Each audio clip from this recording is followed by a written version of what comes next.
Ғабділхай Сабитов. Туй бүләге. Икенче кисәк. Гөлүсә үзенең әтисен белми. Сугышта алган яраларыннан мантый алмыйча, ул бишектә вакытта ук үлеп киткән. 8нче классны бетергән җәйдә әнисе авырып егылды. Паралич сугып, кулсыз аяксыз булып, 3 ел түшәк өстендә ятты. Аны карау өчен укуны ташларга туры килде. Әнисен җирләп ялгыз калгач, тормыш өчен бер файдалы һөнәр алу теләге белән профессиональ техник училищега укырга керде. Бала түгел иде инде Гөлүсә ул чакта. Өлгереп, пешеп җиткән 19 яшьлек кыз иде.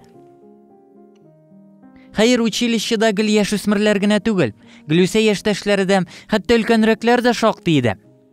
Егетләргә дә кытлык юк иде.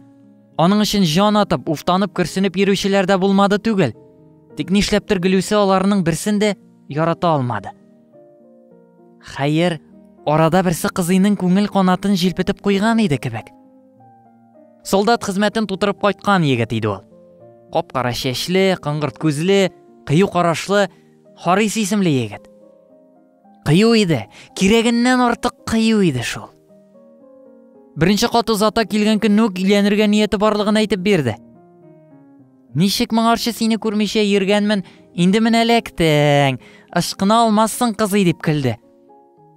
Икенче кичтә биленнән кычып үпте, иреннәренә сөлектә ябышып, аерыла алмыйча үпте. Шушы яшенә җитеп, беренче үбешү иде Гөлүсәнең. Йөрәге күкрәген бәреп чыгардай булып, ашкынып тибә башлады. Әмма икенче минутта бөтен тәне эсселе суыклы булып китте. Егетнең көчле куллары ике буар йылан кебек гәүдә буйлап түбәнгә шуышалар иде. Шул көннән Харисның юлын кисәргә уйлады Гөлүсә. Ләкин егет җае чыккан саен әрсезләнеп узата килде. Кат-кат гафу үтенде. Тик бераздан сүз ишеттерделәр. Харис Наҗия исемле җилбәзәк җиңел итәк бер яшь хатын янына барып йөри икән. Иптәшләр алдында Наҗия эшлеккә, Гөлүсә кешелеккә дип мактана икән. Кулдан кулга йөреп таушалмаган бер катлы кызның инде ири язып куйган күңеле шуннан соң Хариска карата боз булып катты. Ә Мөҗәһит булыт артыннан чыккан кояш кебек кинәт кенә балкып, һич көтмәгәндә ак нур булып керде Мөҗәһит Гөлүсәнең йөрәгенә. Май ае иде. Язның нәкъ шушы вакытлары иде. Училищеда укучы бер төркем яшьләр табак, чиләкләр, палаткалар алып, матурлы зур кимәгә тиелеп күңел ачарга чыктылар. Идел буенда төн кунып кайтырга булдылар. Кояшлы, җилсез көн иде. Идел ярлары тулып кояш нурага иде. Кимәгә тиялү белән шыршу китте, бәхәс китте. Берәү бер якка барырга димли, икенчесе башка якка тарта.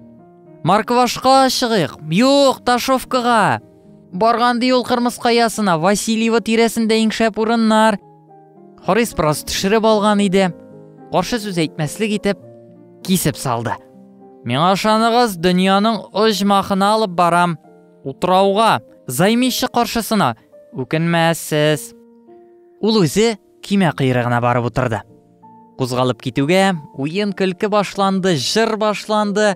Идел өстендә гармун тавышы яңгырады. Егетләр киемнәрен шишенеп ташлап, трусик плавкидан гына калдылар. Кызлар да күлмәкләрен салып, тыгыз тәннәрен кояш нурына ачтылар. Күз текәп барган утрауларына якынлашкач, Харис моторны сүндерде. Кто не трус, әйдәгез. Ул кимә кырыена басып, суга чумды. Аның артыннан дәррәү кубып башка егетләр кыйылды. Һавага көлтә-көлтә көмеш тамчылар сибелде. Курка-өркә генә, чырылдый-чырылдый гына булса да, кызлар да кимәдән төштеләр. Бераздан идел өстендә буш кимә генә чайкалып калды. Ләкин су шактый салкын иде әле. Озак кыйна алмадылар. Бер-бер артлы кимә кырыена барып асылындылар. Тик Гөлүсә генә һаман йөзеп йөри бирде. Чык инде Гөлүсә, туңарсың, дип кычкырдылар аңа кызлар. Дуамалланма, тиле, аягыңны көзән җыерыр, боздай бит суы. Гөлүсә инде чыгарга да җыенган иде, шул чак Харис моторны кабызды. Ничего, катмас, кызыкканлы ул. Хуш, җаным, ухага балык тотып кил. Һәм ул көймәне бөтен ходка утрауга таба алып китте. Бер мәлгә Гөлүсә каушап калды. Якын дисәң дә алай бик якын түгел иде әле утрауга кадәр. Ярындагы агачлар да геләп куагы кебек кенә булып күренә. Суы чыннан да тәнне шитә.